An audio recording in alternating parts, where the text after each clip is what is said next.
Chapter 25 of Treasure Island. Treasure Island by Robert Louis Stevenson. Chapter 25. I Strike the Jolly Roger. I had scarce gained a position on the bowsprit when the flying jib flapped and filled upon the other tack, with a report like a gun. The schooner trembled to her keel under the reverse, but next moment, the other sails still drawing, the jib flapped back again and hung idle. This had nearly tossed me off into the sea, and now I lost no time, crawled back along the bowsprit, and tumbled head foremost on the deck.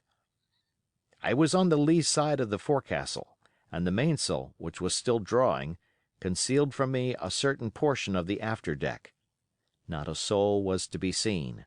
The planks, which had not been swabbed since the mutiny, bore the print of many feet, and an empty bottle, broken by the neck, tumbled to and fro like a live thing in the scuppers. Suddenly the Hispaniola came right into the wind. The jibs behind me cracked aloud, the rudder slammed to, the whole ship gave a sickening heave and shudder, and at the same moment the main boom swung inboard, the sheet groaning in the blocks, and showed me the lee after deck. There were the two watchmen, sure enough, Red Cap on his back, as stiff as a handspike, with his arms stretched out like those of a crucifix, and his teeth showing through his open lips. Israel Hands propped against the bulwarks, his chin on his chest, his hands lying open before him on the deck, his face as white, under its tan, as a tallow candle. For a while the ship kept bucking and sidling like a vicious horse, the sails filling, now on one tack, now on another, and the boom swinging to and fro till the mast groaned aloud under the strain. Now and again, too, there would come a cloud of light sprays over the bulwark, and a heavy blow of the ship's bows against the swells. So much heavier weather was made of it by this great rigged ship than by my home-made lopsided coracle, now gone to the bottom of the sea. At every jump of the schooner, Red Cap slipped to and fro, but, what was ghastly to behold, neither his attitude nor his fixed, teeth-disclosing grin was any way disturbed by this rough usage. At every jump, too, Hands appeared still more to sink into himself and settle down upon the deck, his feet sliding ever the farther out, and the whole body canting towards the stern, so that his face became, little by little, hid from me, and at last I could see nothing beyond his ear and the frayed ringlet of one whisker. At the same time I observed, around both of them, splashes of dark blood upon the planks, and began to feel sure that they had killed each other in their drunken wrath. While I was thus looking and wondering, in a calm moment when the ship was still, Israel Hands turned partly round and with a low moan writhed himself back to the position in which I had seen him first.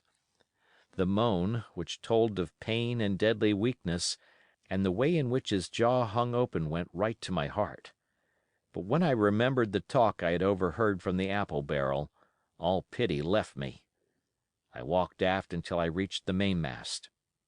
"Come aboard, Mr. Hands," I said ironically. He rolled his eyes round heavily, but he was too far gone to express surprise. All he could do was to utter one word, "Brandy."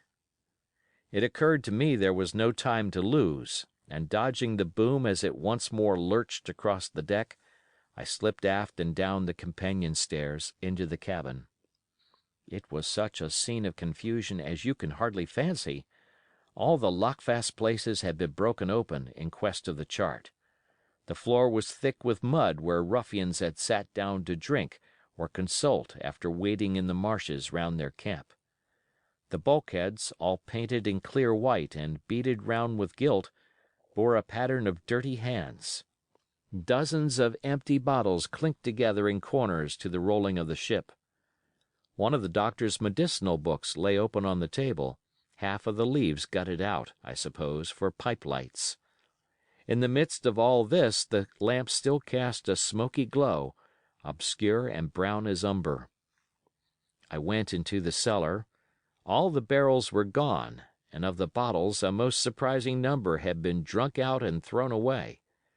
Certainly, since the mutiny began, not a man of them could ever have been sober. Foraging about, I found a bottle with some brandy left, for Hans, and for myself I routed out some biscuit, some pickled fruits, a great bunch of raisins, and a piece of cheese.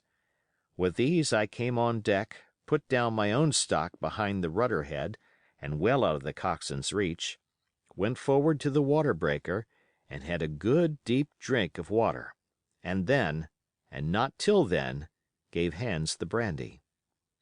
He must have drunk a gill before he took the bottle from his mouth. "Ay," said he, "by thunder, but I wanted some of that." I had sat down already in my own corner and begun to eat. "Much hurt?" I asked him. He grunted, or rather I might say, he barked. "If that doctor was aboard," he said, "I'd be right enough in a couple of turns, but I don't have no manner of luck, you see, and that's what's the matter with me. As for that swab, he's good and dead, he is," he added, indicating the man with the red cap. "He warn't no seaman anyhow. And where might you have come from?" "Well," said I, "I've come aboard to take possession of this ship, Mr. Hans, and you'll please regard me as your captain until further notice." He looked at me sourly enough, but said nothing. Some of the color had come back into his cheeks, though he still looked very sick and still continued to slip out and settle down as the ship banged about. "By the by," I continued, "I can't have these colors, Mr. Hans, and by your leave I'll strike 'em. Better none than these." And again dodging the boom, I ran to the color lines, handed down their cursed black flag, and chucked it overboard. "God save the king!" said I, waving my cap, "and there's an end to Captain Silver." He watched me keenly and slyly, his chin all the while on his breast. "I reckon," he said at last, "I reckon, Captain Hawkins, you'll kind o' want to get ashore now. Suppose we talks." "Why, yes," says I, "with all my heart, Mr. Hans, say on." And I went back to my meal with a good appetite. "This man," he began, nodding feebly at the corpse, "O'Brien were his name, a rank Irelander. This man and me got the canvas on her, meaning to sail her back. Well, he's dead now, he is, as dead as bilge, and who's to sail the ship, I don't see. Without I gives you a hint, you ain't that man, as far as I can tell. Now, look here, you gives me food and drink and an old scarf or handkercher to tie my wound up, you do, and I'll tell you how to sail her, and that's about square all round, I take it." "I'll tell you one thing," says I. "I'm not going back to Captain Kidd's anchorage. I mean to get into North Inlet and beach her quietly there." "To be sure you did," he cried. "Why, I ain't sich an infernal lubber after all. I can see, can't I? I've tried my fling, I have, and I've lost, and it's you has the wind of me. North Inlet? Why, I haven't no choice, not I. I'd help you sail her up to Execution Dock, by thunder. So I would." Well, as it seemed to me, there was some sense in this. We struck our bargain on the spot.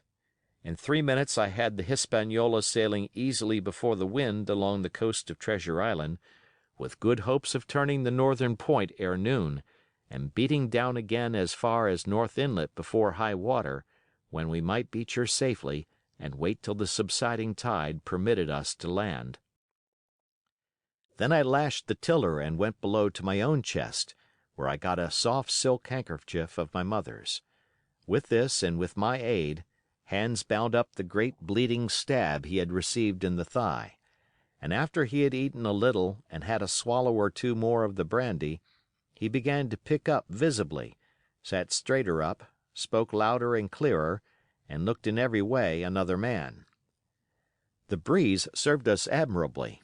We skimmed before it like a bird, the coast of the island flashing by, and the view changing every minute. Soon we were past the highlands and bowling beside low, sandy country, sparsely dotted with dwarf pines, and soon we were beyond that again and had turned the corner of the rocky hill that ends the island on the north. I was greatly elated with my new command, and pleased with the bright, sunshiny weather, and these different prospects of the coast. I had now plenty of water and good things to eat, and my conscience, which had smitten me hard for my desertion, was quieted by the great conquest I had made. I should, I think, have had nothing left me to desire, but for the eyes of the coxswain as they followed me derisively about the deck, and the odd smile that appeared continually on his face. It was a smile that had in it something both of pain and weakness, a haggard old man's smile. But there was, besides that, a grain of derision, a shadow of treachery, in his expression as he craftily watched and watched and watched me at my work. End of chapter.